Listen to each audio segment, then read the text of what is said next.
أعوذ بالله من الشيطان الرجيم. بسم الله الرحمن الرحيم. إلى حضرة النبي المصطفى محمد رسول الله صلى الله عليه وسلم وعلى آله وأصحابه وأزواجه وذريته ولكافة الأنبياء والمرسلين والعلماء والشهداء والصالحين شيء لله ولهم الفاتحة. أعوذ بالله من الشيطان الرجيم. بسم الله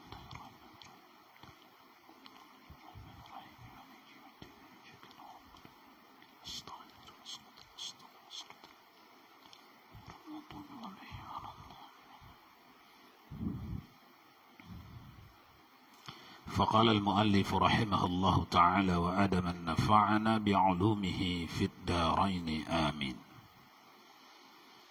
وقال صلى الله عليه وسلم لا يؤمن أحدكم حتى يحب لأخيه ما يحب لنفسه. Dan sabda Nabi sallallahu alaihi wasallam, tiada beriman seorang kamu, yakni iman yang kamal, hingga kasih ia bagi saudaranya barang yang kasih bagi dirinya daripada segala kebajikan.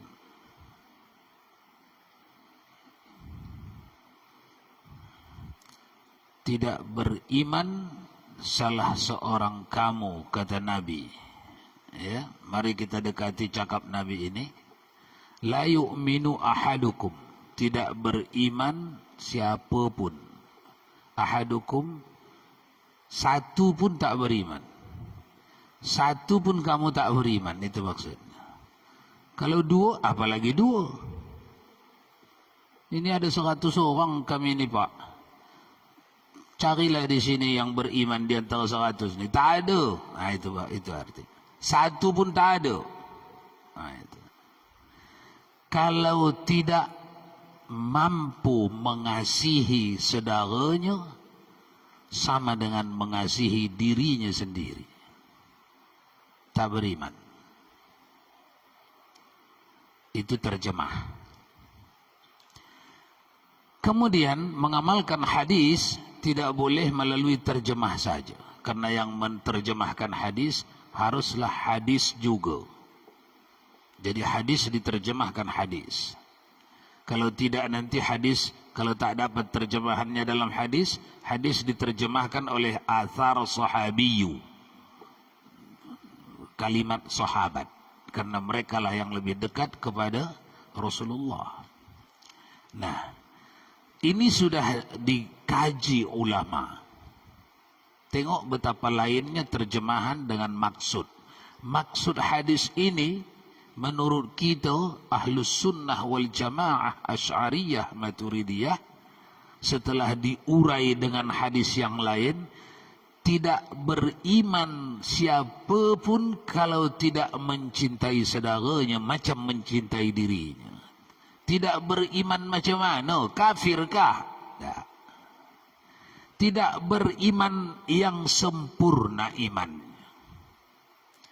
Tak mendapat iman yang sempurna dia kalau tidak mencintai saudaranya setara dengan mencintai dirinya sendiri. Cinta sama diri sendiri, cinta. Coba tengok, dekatkan ke api, begitu panas sikit, tarik langsung. Tak mau lama-lama dibakar. Tak mau. Begitulah kepada orang lain. Tak mau lama-lama orang itu terbakar. Tarik cepat. Tidak sempurna iman kamu, itu maksud hadis. Kalau kamu tidak mampu mencintai orang lain, orang beriman, sama dengan engkau mencintai dirimu sendiri. Umar bin Khattab, tuan-tuan, punya kisah yang spesialis tentang hadis ini. Pulanglah daripada perang Badar, Satu hari duduk-duduklah Rasulullah di rumahnya, datanglah Umar bin Khattab. Ya Rasulullah, cerita panjangnya ini ada di Bukhari dan di Muslim. Ya Rasulullah, bagi tahulah saya jalan macam mana supaya betul keimanan ini, supaya baik keimanan saya. Macam mana caranya ya Rasulullah? Dijawab Nabi, inilah dia. La yu'minu ahadukum hatta yuhibbu li akhihi ma yuhibbu li nafsihi. Kau wahai Umar tidak akan beriman. Dalam teks ini tak beriman, karena memang la. Ingat arti la kan? La ilaha illallah. Mesti ingat ya. Apa itu la? Nafiyatul jinsi. Tidak ada, hanya ini saja ada. Itulah. Yang lain tak ada. Yang sejenis ini, yang sebangsa ini, yang sama dengan ini, tak ada. Satu ni saja ada. Itu dululah. Udah lewat kita ya. La yu'minu ahadukum hatta yuhibbu li akhihi ma yuhibbu li nafsi. Wahai Umar, kau tak beriman sehingga engkau mampu mencintai orang beriman itu macam engkau mencintai dirimu sendiri. Tuan-tuan, hadis-hadis yang lain akan menafsirkan ayat ini panjang perjalanannya sehingga sampailah kepada kesimpulan, wahai Umar, tidak sempurna imanmu. Kau tidak beriman tadi sudah berubah menjadi tidak sempurna imanmu. Yang mengubahnya hadis-hadis juga yang banyak. Beriman memang, tapi belum sempurna. Kalau engkau tidak mampu mencintai saudaramu yang muslim, sama seperti engkau mencintai dirimu sendiri. Jadi tuan-tuan, kita besok orang beriman ni di akhirat bertingkat-tingkat kesempurnaan imannya, diukur dari sosialnya kepada orang lain. Ada orang di dunia ni mantap ilmunya, mantap ibadatnya, istiqomahnya okey, amar ma'ruf nahi mungkarnya mantap, tapi kepada jiran tetangga, kepada orang lain, kepada sesama muslim, kepada muslim yang bolak-balik bikin dosa, kepada muslim yang bolak-balik bikin maksiat, orang ni tak ada hubungan, tak ada kedekatan, tidak ada sosialisasi, tak ada. Hanya dia ahli ibadat, ahli ta'at. Itu di depan rumahnya itu udah umur 50 tahun tak pernah sembahyang, tak pernah diajaknya, tak pernah didekatinya, tak pernah. Itu di belakang rumahnya itu, dari atuk ke anak ke cucu di situ di belakang rumahnya itu, tak ada tahu beribadat, menuntut ilmu, tak ada tahu. Sifat 20 tak tahu di ujung pangkal di belakang rumahnya itu. Dia ini rajin ibadah. Tak ada pernah berhubungan dia ke sana. Tidak ada pernah dia samperin, dia datang, ajak, cakap-cakap, tak ada. Cinta orang ni ke yang di belakang rumahnya itu akan dihitung besok di akhirat. Sebab apa engkau tak pernah datang? Tak ada cintamu sedikit pun kah? Tak ada keterikatan hatimu kepada mukmin yang jahil itu kah? Kepada mukmin yang soleh ini saja engkau terikat. Kepada mukmin yang alim, yang arif ini saja engkau terikat. kepada mukmin yang jahil, murakkab, yang tak tahu alif bata, engkau tak ada terikat sikit pun. Sampai ke situ besok tingkatan keimanan seseorang di yaumil mahsyar, di hari perhitungan. Jadi tidak baik tuan-tuan kita di lorong kita itu soleh sendirian, tidak baik. Datanglah silaturahmi kepada mereka, ajaklah mereka. Tentu saja mengajaknya awak lebih tahulah itu yang di sudut rumah awak itu karakternya macam mana, awak lebih tahulah apa yang dia suka, kopi sama kacang goreng, engkau pergi dengan kopi dan kacang goreng lah ke situ.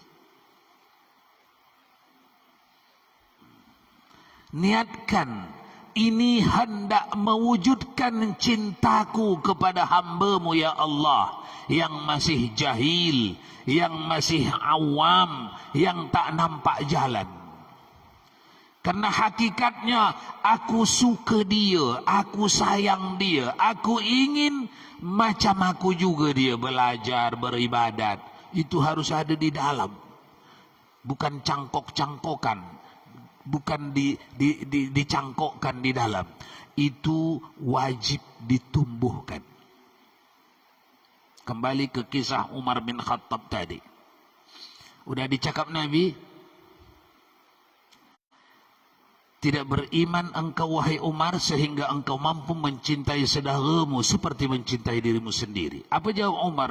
Ya Rasulullah, kalau aku disuruh mencintai saudaraku, mencintai engkau nabiku ya Rasulullah, mencintai tetanggaku, mencintai saudaraku, aku bisa. Tapi kalau sampailah ke tingkat harus sama seperti mencintai badanku sendiri, aku tak bisa ya Rasulullah.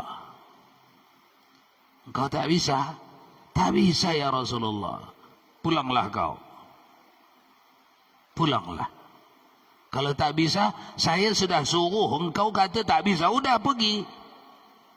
Pulang Umar dengan gemetar, dengan apa namanya itu, gundah, apa namanya itu, gelisah, resah, dengan resah. Macam mana lah ini, aku ingin mengerjakan yang disebut Rasul, tetapi tak bisa. Aku tak bisa membohongi diri sendiri, tak bisa. Kalau sampai setingkat macam menyayangi diriku, aku tak bisa. Kalau di bawah itu sikit bisa. Tapi Nabi tak nak terima. Mesti sama seperti aku membela diriku sendiri, menyayangi diriku sendiri, mengurusi diriku sendiri. Mesti sama. Macam mana lah ini resah. 3 hari 3 malam ini Umar bin Khattab baru berani jumpa Nabi. Datanglah hari ketiga Umar bin Khattab kepada Rasulullah setelah berusaha memohon kepada Allah, ya Allah, bagilah aku iman yang macam yang diinginkan nabimu itu, yang diperintahkan nabimu itu kepadaku itu, wahai Allah, bagilah aku itu. Karena kalau engkau tak bagi itu, tidak akan pernah ada itu di dalam hatiku. Bagilah aku itu ya Allah. 3 hari 3 malam memohonnya itu. Naik dari tingkat orang awam, itulah dia kita ni, mencintai saudara kita, tapi sikit. Kalau sudah dibandingkan dengan mencintai badan sendiri, jauh. Badan kita dulukan, jauh duluan. Setelah 3 hari Allah menganugerahkan iman yang kokoh dengan kepada Umar bin Khattab. Berani datang kepada Rasulullah. Apa kata Rasulullah? Belum lagi cakap Umar bin Khattab, al-ana ya Umar kammula imanuka. Itu pun ada di Bukhari, ada di Muslim itu, cakap Nabi itu. Hadis sahih pasti ada. Apa kata Nabi? Al-ana ya Umar kammula imanuka. Hari ini lagi baru Umar sempurna iman. Semalam belum, kemarin apalagi belum. Hari ini baru mulai lagi. Rasulullah sumbernya makhluk yang mukasyafah. Rasulullah gurunya para anbiya, gurunya para aulia, bahkan malaikatul muqarrabin. Dari jauh lagi Umar dah tahu Rasulullah. Langsung biar hilang resah tadi, langsung dijawab, al-ana ya Umar kammula imanuka. Hari ini lagi Umar, hari pertama, imanmu baru sempurna. Kembali ke kita tuan-tuan, kita yang bukan di level Umar bin Khattab, teruslah sampai ke akhir kita. Kita tidak pernah berhenti, teruslah jalan, salikin, jalan terus, mencubakan, buatkanlah, apa namanya, cubakan. Ibarat potong kayu besar, parangnya kecil, tapi teruslah, lama-lama, padahal sikit je sekali potong, sikit. Daripada tak dikerjakan, teruslah, apa namanya itu? Ansur-ansurlah, latihkanlah. Menyayangi hamba Allah yang tak ada untungnya bagi awak, yang tak akan bisa membalas jasanya pada awak, yang tak bisa berucap terima kasih pun tak ada. Karena setelah awak tolong malah marah, membenci atau tak ingat jasa. Teruslah, karena bukan ingat jasanya yang awak perlukan, bukan balas budinya yang awak perlukan, bukan. Tugas kita yang kita perlukan, kita perlu dicatat Allah sekalipun tak sampai ke penghujung. Kita perlu dicatat Allah yang bertambah kemampuan kita mencintai hamba Allah dari hari ke hari.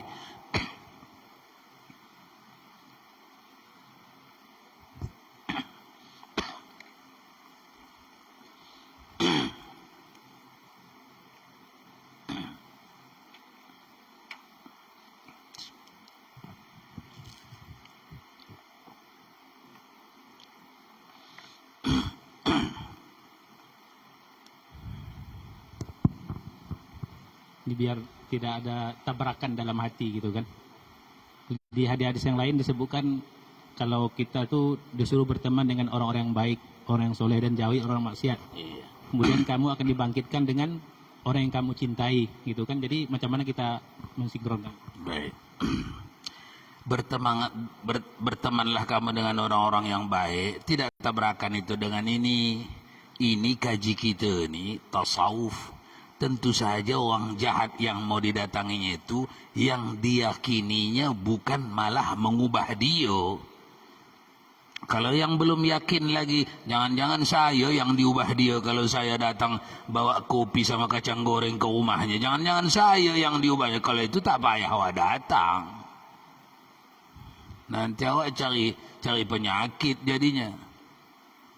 Yang ini, yang sekira-kira dia yakin, bukan kita yang berubah, tapi dia. Sekalipun dia tak berubah, tapi kita tidak akan berbalik menjadi mengikut dia. Jangan yang itu. Baik. Tuan-tuan, kembali. Al-ana ya Umar, kam mula imanuka. Hari ini wahai Umar, hari inilah baru sempurna iman. Datanglah imam ahli peneliti hadis, Imam Jalaluddin Abdul Rahman As-Suyuti, wafat tahun 1911 Hijriah. Orang yang paling saleh, wali yang paling agung, paling pinter di zamannya. guru umat Islam dari timur ke barat di masa dia. Apalah dia cakap mengomentari hadis ini? Katanya diurainya di bawah, diurutkannya di bawah. Hadis ini menjadi dalil bahwa keimanan orang besok makna kamula sempurna. Umar, hari ini baru sempurna imanmu. Makna sempurna beberapa tingkatan besok akan kita saksikan di akhirat. Sempurna iman di tingkat anbiya lain. Itu para nabi 25, bahkan para nabi yang 124.000 itu iman mereka sempurna, tapi sempurna di level anbiya. Para rasul sempurna imannya, sempurna di level para rasul. Di bawah para nabi, di bawah rasul nabi, di bawah para nabi aulia. Para aulia di dalamnya ada Umar bin Khattab, ada Abu Bakar As-Siddiq, ada Syafi'i Maliki Hanbali, ada As-Suyuti, ada Nawawi, ada Ibnu Hajar Al-Asqalani, Al-Haytami, ada Abdul Qadir Al-Jailani, dan seterusnya dan seterusnya. Ini semuanya para kekasih Allah. Pangkat mereka di bawah anbiya. Pangkat mereka di bawah nabi. Sempurna di sini ada lagi kategorinya. Baru di bawahnya itu al-ulama. Tidak wali, tapi orang yang saleh, berilmu, berjalan dia di atas ilmunya. Sempurna iman di tingkat itu tidak disatukan dengan sempurna imannya kita ni awam, tidak disatukan. Jadi kita ni semuanya ini akan mengejar kepada sempurna iman, tapi di tingkat kita.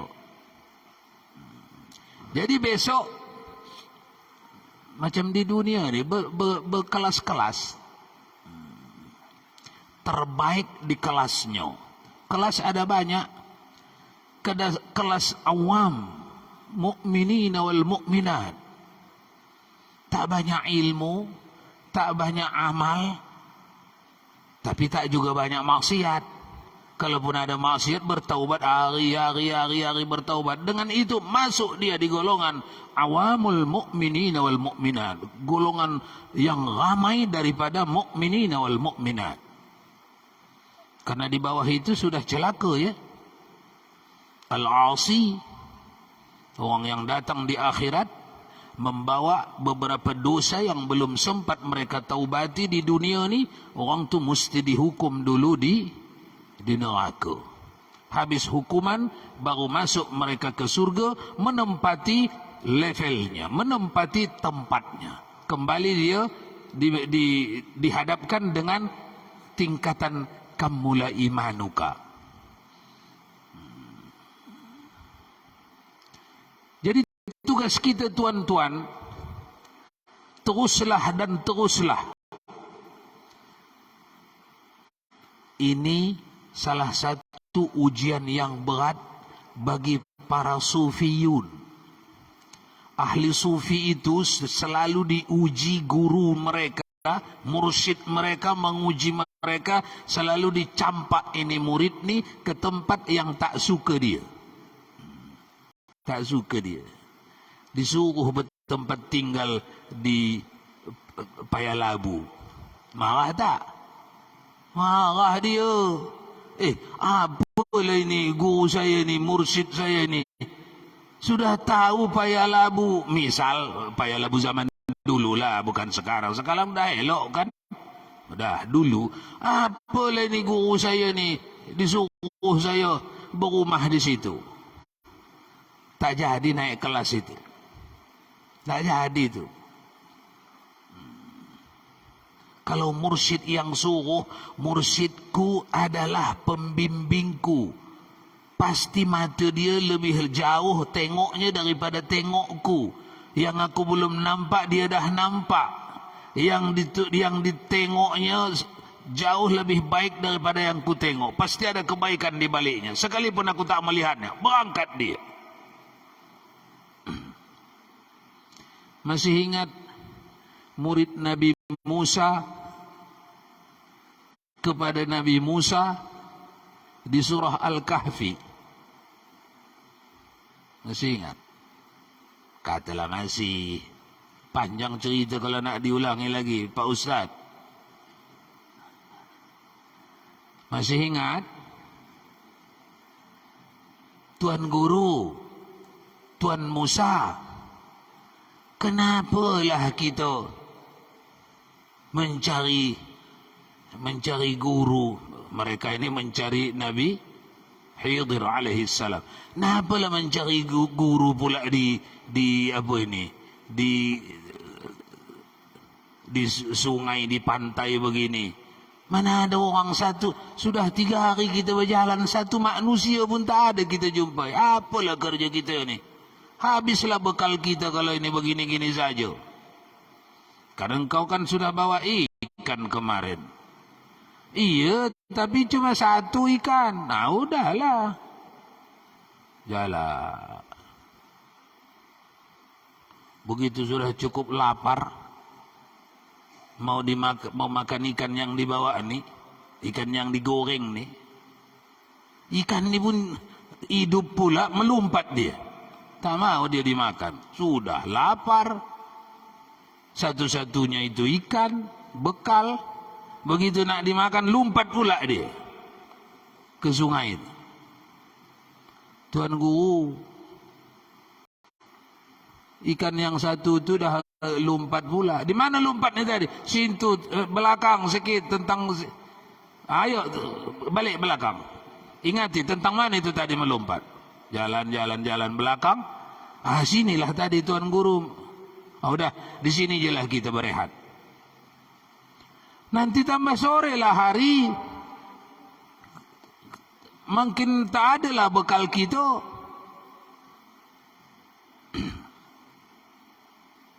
Kemudian karena memang gurunya siapa?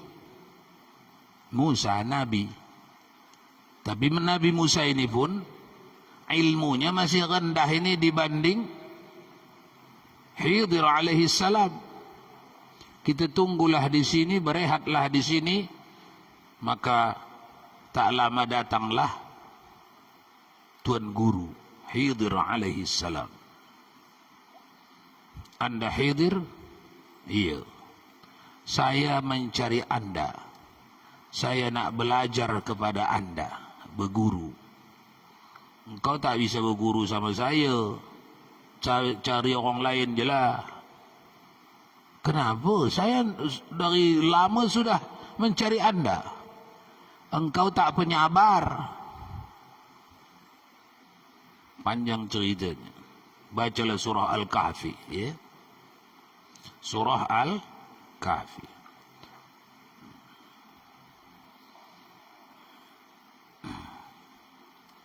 Berapa minit lagi? 4. Silakan sesuatu yang nak ditanyakan.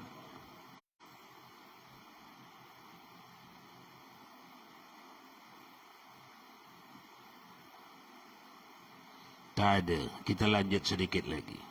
Jadi tuan-tuan, tidak dianggap sempurna iman setiap kita kalau kita tidak mampu menyayangi sesama muslim, saudara yang muslim ni. Sama macam menyayangi diri kita sendiri. Itulah yang berat melalui ujian 3 hari 3 malam Umar bin Khattab. Itu di level Umar. Hari ketiga datang kepada Rasulullah. Al-ana ya Umar kammula imanuka. Hari ini wahai Umar, engkau sudah riadah, engkau sudah suluk. Ini salah satu dalil beberapa tariqat suluk mereka 3 hari. 3 hari. Kita di dalam Naqsabandiyah bukan ini dalilnya, makanya 10 hari. Beberapa tariqat dalil mereka suluk 3 hari, salah satu dalil mereka ini. nasabnya dari Umar bin Khattab. Naqsabandiyah, Khalidiyah bukan dari Umar bin Khattab tapi dari Abu Bakar As-Siddiq. Minimal 10 hari nak mencuci kalbu dari kabut samar-samar, tak ada sinyal, tak hidup, kepada hidup terang. Minimal 10 hari cuci. Di hari yang ketiga Umar bin Khattab dapat pengakuan Rasulullah, hari ini wahai Umar sempurna imanmu. Kenapa? Karena engkau sudah mampu menyayangi, membela, membekali, mengasihi orang mukmin. Tak kisah itu siapa, asal diyakini dia iman kepada Allah dan Rasulnya. Sama itu sayangnya Umar kepada orang mukmin. Agaknya kalau presiden macam itu enak rakyatnya tak? Enak. Asalkan rakyatnya sama sayangnya, baik yang tinggal di lorong dia maupun yang tinggal di sudut negeri sana. Enak tak punya pemimpin macam itu? Enak. Makanya enak itu sahabat dulu pemimpin orang tu Umar bin Khattab. Masih ingat tak? Datang Yahudi dari Mesir. Hei Umar, itu gubernurmu itu kurang ajar itu. Mentang-mentang dia penguasa di provinsi kami, suka-suka dia nak bangun istana, dirobohkannya rumahku. Balikkan. Enak tak? Enak. Jadi jangan mau mengikuti cakap orang agama tidak mengurusi negara, agama tidak mengurusi pendidikan politik, tidak ada di masjid. Itu bahaya itu cakap tu ya. Cuma politik yang diajarkan Al-Quran dan Rasulullah itu yang wajib kita warisi. Kan ahli-ahli politik itu yang 4 tu, Abu Bakar, Umar, Uthman, Ali, didikan Nabi. Ahli politik tak itu? Ahli politik. Mereka sukses mengurusi rumah tangganya, mengurusi keluarganya, mengurusi rakyatnya, umatnya. Itulah contohan kita. Nah ini Ustaz ni dekat-dekat mau kampanye ini ada tak dalam hati awak begitu? Saya duluan menjawabnya kalau ada dalam hati awak begitu. Dalam Islam wajib kita mengusung, mengemukakan politik yang diajarkan Al-Quran was Sunnah. Para politikus-politikus yang baik yang duduk maupun yang belum duduk wajib kita edukasi. Kita ajak agar haluan politiknya kepada Al-Quran was Sunnah. Orang kita lengkap kok konsepnya Al-Quran Sunnah. Orangnya ada Abu Bakar, Umar, Uthman, Ali. Masa tak tahu awak membeli buku sejarah hidup Umar bin Khattab? Bisa tak awak beli itu? Itulah politik yang utuh. Ada tak sejarah hidup lengkap Abu Bakar? Itulah politik yang utuh. Fahami pelajari gaya hidupnya. Itulah politik yang utuh.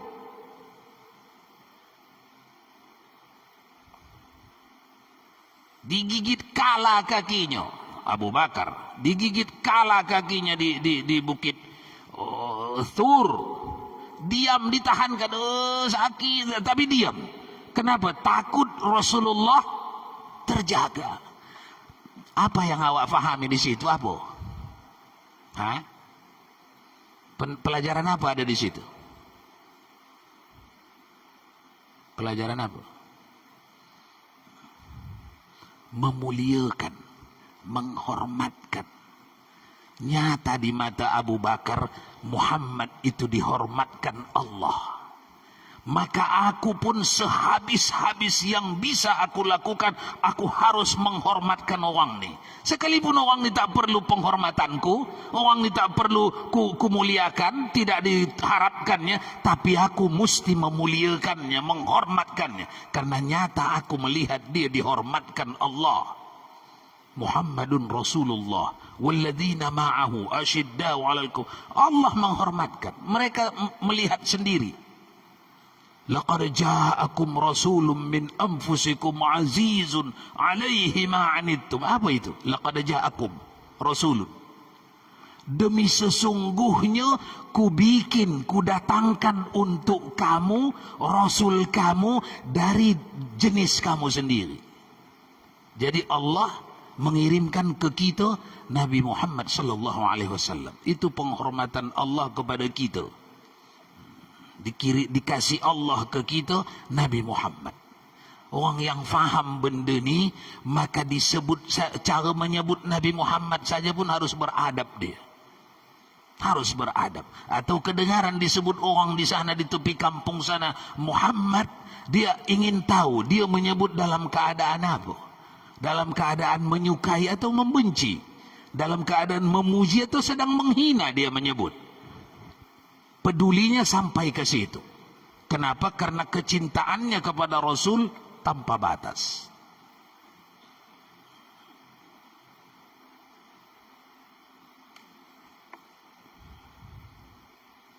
Kesimpulan, tuan-tuan, mari kaji kita malam ni, mari kita memulakan melatih supaya pelan-pelan terbuka hijab yang mendinding diri kita dengan Allah. Salah satu usaha kita pelan-pelan melatih diri menyayangi makhluk Allah. Menyayangi makhluk Allah. Baik itu berbentuk manusia, batu, kayu, katak bagur. Tahu katak bagur? Apa itu katak bagur? Kata yang paling jelek, megangnya saja pun malas orang. Kalau yang umpan apa itu, umpan aruan itu masih sedap dipegang lagi. Kalau yang bergerigi-gerigi itu, megangnya pun malas orang. Kata apa namanya itu? Kata burung? Kata tempurung? Kata tempurung. Bahasa sini itu. Bahasa Padang. Bahasa sini apa itu? Kita mulakan tuan-tuan melatih diri. Tak payah pakai ngomong-ngomong ke orang, karena ini pekerjaan batin. Ini pekerjaan batin. Tak perlu pengumuman ke orang lain bahawa anda telah memulai hari ini, detik ini, melatih diri anda mencintai makhluk Allah. Tak pakai pengumuman itu. Mulakanlah. Karena di sana disepakati oleh para guru-guru kita, para kaum sufiyun di sana ada hijab yang besar. Orang yang bersungguh-sungguh membersihnya itu akan keluar dia dari hijab pendinding. Wallahu a'lam bissawab. Wa ilaihi marji'ukum fa unabbi'ukum bima kuntum ta'malun. A'udzu billahi minasyaitonir rajim. Bismillahirrahmanirrahim. الحمد لله رب العالمين والصلاة والسلام على أشرف الأنبياء والمرسلين سيدنا ومولانا محمد وعلى آله وصحبه أجمعين. اللهم يا عليم يا عظيم يا غفور يا ودود، اللهم زدنا علما وارزقنا فهما، ربنا علمنا الذي ينفعنا، ربنا فقهنا وفقه أهلنا، وصلى الله وسلم على سيدنا محمد وعلى آله وصحبه أجمعين. سبحان ربك رب العزة عما يصفون وسلام على المرسلين والحمد لله رب العالمين. قبل الله.